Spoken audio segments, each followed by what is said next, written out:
ഈ കഥ നമുക്കറിയാവുന്നത് തന്നെയാണ്. നമ്മൾ ബിഗ് സ്ക്രീനിലും കോമിക് ബുക്സിലും കണ്ടും വായിച്ചും ആസ്വദിച്ച എല്ലാ സൂപ്പർ ഹീറോ സിനിമകളും ഈ പ്രമേയത്തിൽ തൊട്ടുപോയിട്ടുണ്ട്. ഒരു സൂപ്പർ ഹീറോ ആയി ജീവിക്കാൻ പ്രയാസമാണ്. ആൾക്കൂട്ടത്തിൽ ഒറ്റപ്പെട്ടേക്കാം. കൈയടികൾ ലഭിക്കുമെന്ന പ്രതീക്ഷയില്ലാതെ വലിയ ഉത്തരവാദിത്തങ്ങൾ ഏറ്റെടുക്കേണ്ടി വന്നേക്കാം. ഒരു ഘട്ടത്തിൽ തന്റെ സൂപ്പർ പവർ തന്നെ വലിയ വെല്ലുവിളിയായി തീർന്നേക്കാം. പിന്നെ എല്ലാ അതിമാനുഷ്യരും നേരിടുന്ന സ്ഥിരം അസ്തിത്വ പ്രതിസന്ധികളും. സ്പൈഡർമാൻ ബ്രാൻഡ് ന്യൂ ഡേയും അതുതന്നെയാണ് പറയുന്നത്. ഈ പ്രമേയം പഴയതാകാം, പക്ഷേ ടോം ഹോളണ്ട് അവതരിപ്പിക്കുന്ന Spiderman AKA. Peter Parker brand new ആണ്. മാർവൽ സിനിമാറ്റിക് യൂണിവേഴ്സിൽ ഒരു മാറ്റത്തിനുള്ള ശ്രമമാണ്.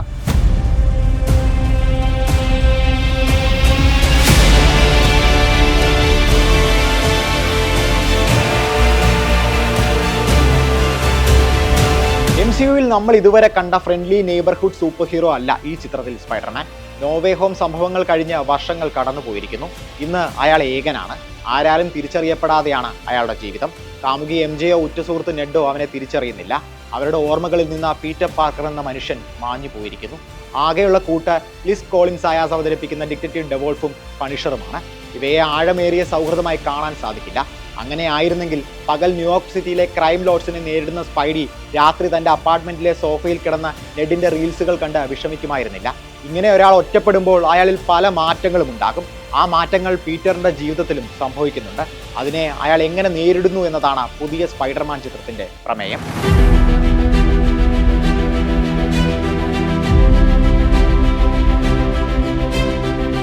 സംവിധായകൻ ഡസ്റ്റിൻ ഡാനിയൽ ക്രെട്ടൺ തീർത്തും പുതിയൊരു സ്പൈഡർമാനെ നമുക്ക് മുന്നിൽ എത്തിക്കാനാണ് ശ്രമിക്കുന്നത്.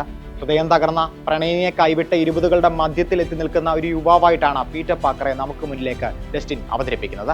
സ്പൈഡർമാൻ നേരിടുന്ന ബാഹ്യമായ വെല്ലുവിളികളിലല്ല സിനിമയുടെ ശ്രദ്ധ. പീറ്റർ പാർക്കർ ആന്തരികമായി നേരിടുന്ന വൈരുദ്ധ്യങ്ങളിലാണ്. പക്ഷേ സൂപ്പർ ഹീറോ സിനിമയെന്ന ഭാരം ഈ ആശയവുമായി ഏറെ മുന്നോട്ട് പോകാൻ ഡസ്റ്റിനെ അനുവദിക്കുന്നില്ല. വിട്ടുകൊടുക്കാൻ സംവിധായകനും. പല സീനുകളിൽ കറങ്ങിത്തിരിഞ്ഞ ഒടുവിൽ ആന്റഗോണിസ്റ്റിലേക്ക് എത്തുമ്പോൾ തന്റെ ആശയത്തിലേക്ക് വീണ്ടും എത്തിച്ചേരാൻ ഡസ്റ്റിൻ ശ്രമിക്കുന്നു. ഫലമോ വൈകാരികമായി അടുത്തും അകന്നും സിനിമ ചാഞ്ചാടി കളിച്ചുകൊണ്ടിരുന്നു. എന്ന് കരുതി ഒരു സൂപ്പർ ഹീറോ ചിത്രത്തിന് വേണ്ട high moments Spiderman brand new ഡേയിൽ ഇല്ലെന്നല്ല. നിഞ്ച കൾട്ടായ ദ ഹാൻഡുമായുള്ള സ്പൈഡർമാന്റെ ഏറ്റുമുട്ടൽ എടുത്തു പറയണം. അത് ആക്ഷന്റെ സ്കെയില് കൊണ്ടോ കൊറിയോഗ്രാഫി കൊണ്ടോ അല്ല ഓർമ്മയിൽ നിൽക്കുന്നത്. കഥാപരമായി ആ കഥാപാത്രത്തിന്റെ പരിണാമം പൂർത്തിയാകുന്ന നിമിഷമാണത്. അതാണ് ദ ബിഗ് ഗായുടെ വരവിനേക്കാൾ ഈ ഏറ്റുമുട്ടലിനെ വ്യത്യസ്തമാക്കുന്നത്.